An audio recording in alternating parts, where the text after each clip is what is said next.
Welcome or welcome back to my channel. My name is Alexis. Hope if you're new, if you're true, what's good? I missed you super soldiers. I missed you guys. And I actually missed sharing my tips. So guess what? We're here with another tip video. If the tips were helpful, please take a moment to subscribe because of course we love having additional people to our family, additional super soldiers. I just love interacting with people in general because you guys are pretty much the only people I can talk about GLP-1s with, because people in my regular life, they don't get it, but you guys do. So you know what? Take a moment to subscribe. I want to share with you guys what has helped me keep the weight down as much as possible now that I'm in my post GLP-1 journey era.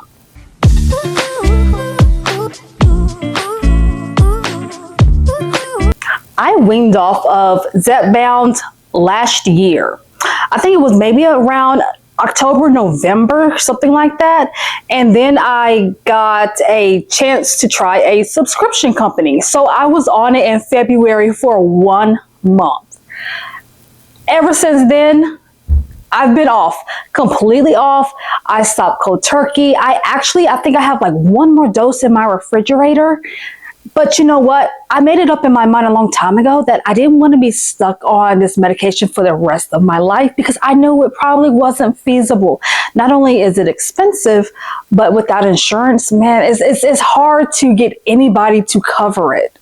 But luckily, because I was prepared for this, I've only gained about 16 pounds. So many people are like, you're gonna gain all your weight back. Yeah, not here, because we're not doing that. We're not going back to where we were. Now, my 16 pounds could very much be from me eating, but it also could be due to my PCOS and endometriosis, which is a whole different other story. So I'm not 100% sure how much of it is exactly what I've been consuming versus what my body is just naturally doing on its own. My first tip is I prioritize protein. Now, when I say that I can probably go like maybe until 11 or 12 without food, I really can. But that's not good for my body, and my body doesn't appreciate that. Now, I have a job where I am constantly on my feet and I'm walking. So guess what?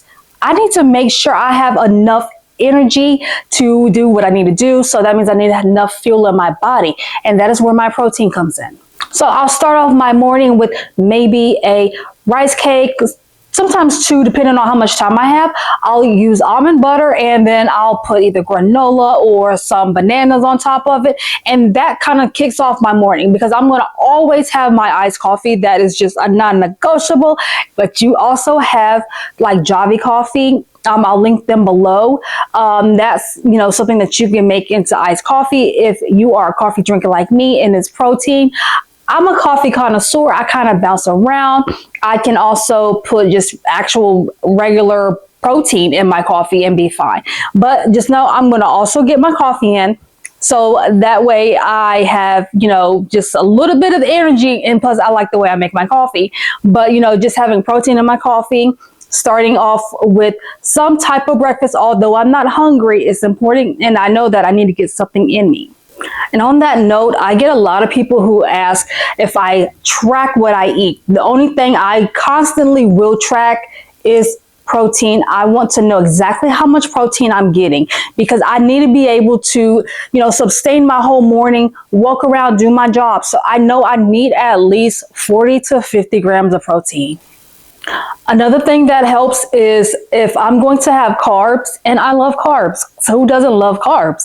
I'm going to pair it with the protein. This helps it digest better, and I've learned to not just eat carbs all by themselves. I'm going to have something that is beneficial to my body along with it. So for instance, if I am going to have rice, I'm going to pair it with salmon. And if I'm going to eat salmon, it's probably going to be for dinner. So I'll also add a vegetable along with that. So that way it's a balanced meal.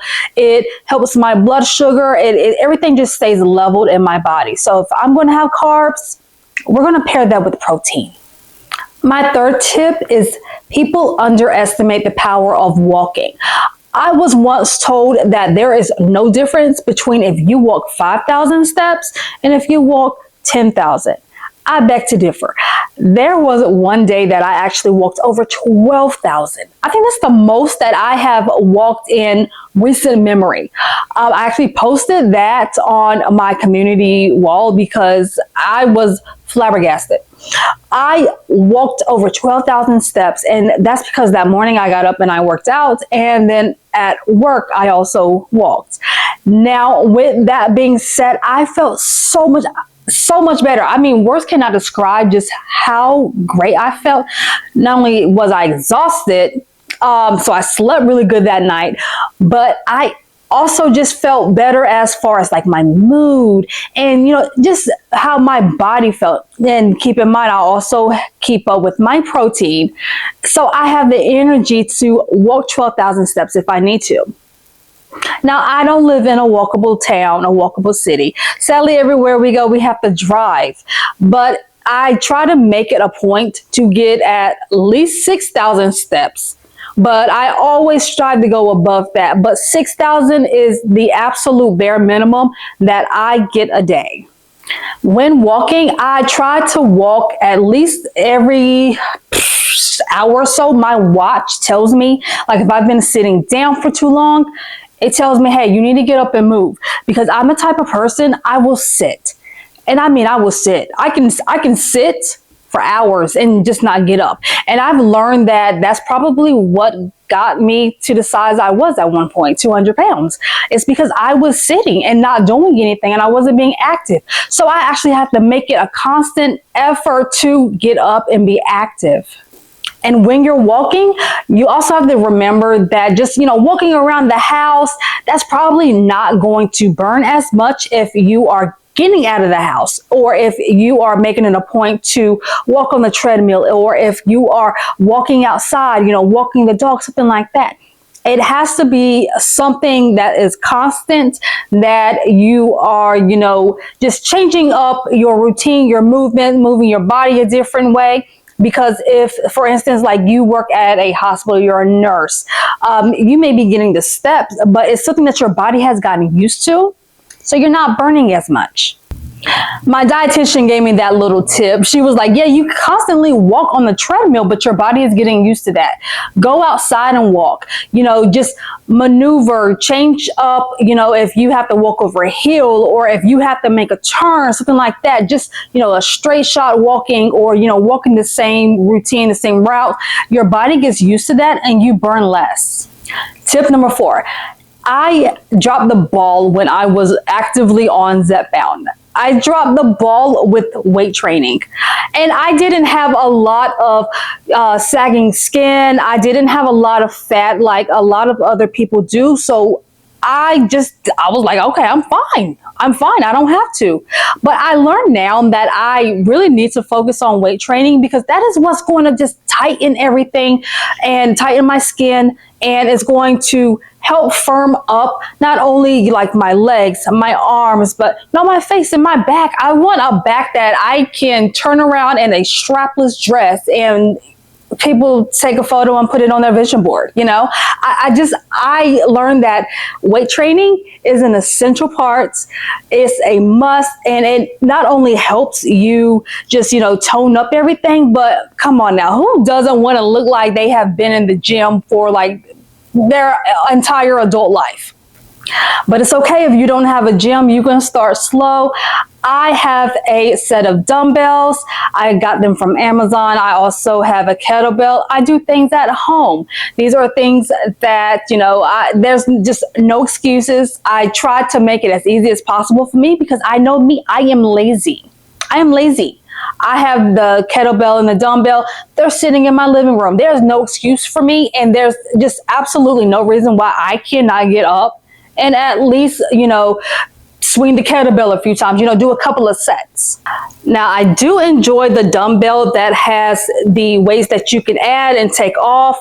That makes it a lot easier for me, like if I want to start slow or if I want to, go all in. I mean, you can add up to 15 pounds to this. So I do like that I can add, I can take away. And I mean, That stops me from having to constantly buy a bunch of weights. Now my kettlebell, this is also 15 pounds. So I have a video where I'm swinging it. I think I forgot how, what I made it up to as far as how many. I did not get far. I probably need to do another video from like when I did it back then. So how many I can do now. But I mean, it's just, it comes with practice. So I keep all this here. That way there's no excuses. My fifth and final tip is I still understand that my body is adjusting. Not only am I mentally adjusting, but my body is physically adjusting as well. I understand that I had hair loss and my hair is not going to grow back overnight. I need to put back in what was taken out. I understand that I have flab and I need to work that out. This is probably my body's first time being this small as an adult. It's new. It's trying to figure things out as well. So I drastically lost weight and now everything is trying to catch up. So I give my body grace. I understand that sometimes, people want, things quick. Or if you're still on a GLP-1, you're not losing weight, or you're in a stall and you want to just quickly lose weight and you're, confused, or you're just, disheartened because you're not losing weight. But trust me, your body is trying to adjust. It's probably the first time your body's gone through this. Give it some grace.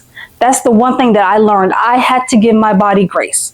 When I lost my hair, I gave my body grace. It's the first time it's ever gone through anything like that. I get it. If somebody poked me and wasn't giving me the right nutrients, I would freak out too. So that's the one thing that I learned, to give my body grace. And just gaining 16 pounds, and I've been off the medication for technically for about 7 months or so. I mean, who can argue with that? I was always told, you stop taking it, you're going to gain it all back. Well, I beg to differ, because you know what? I have not. I'm still wearing the same clothes that I purchased, the size medium. Just the same clothes that I purchased when I was at my smallest. I'm still wearing these things. So I definitely beg to differ when people say you're going to gain it all back. There's no way around it, because you know what? One thing that Zepbound has taught me, the sky is the limit. It's all up here. It's really all up here. And I will say I am very proud of my progress. I'm proud of how far I've gone. I know I'm still going to go far in the future, and I have a lot. I will be the first to say I still have so much progress to make. I am at the point now where I can make healthy swaps. I'm very good about that, but I'm not going to beat myself up if I want something sweet or I want, something sugary, because I know my body. I not only know that, but I know what I do when I work out. I know how many calories I burn. And I know that for the rest of my life, I cannot go without not having sugar or carbs. I mean, that's just very unrealistic. So I give myself grace on that. So if any of these tips were helpful, please take a moment to subscribe. Join the Super Soldier family over here, because you know what? We a whole army. We the Marines, okay? We the Marines. Like I said previously, it takes a strong person to do what we have done, okay? We the Marines, all right? So join the family. Please take a moment to subscribe. And if this was also helpful, share it with somebody who you think would benefit from this, okay? So I will see you guys in the next video.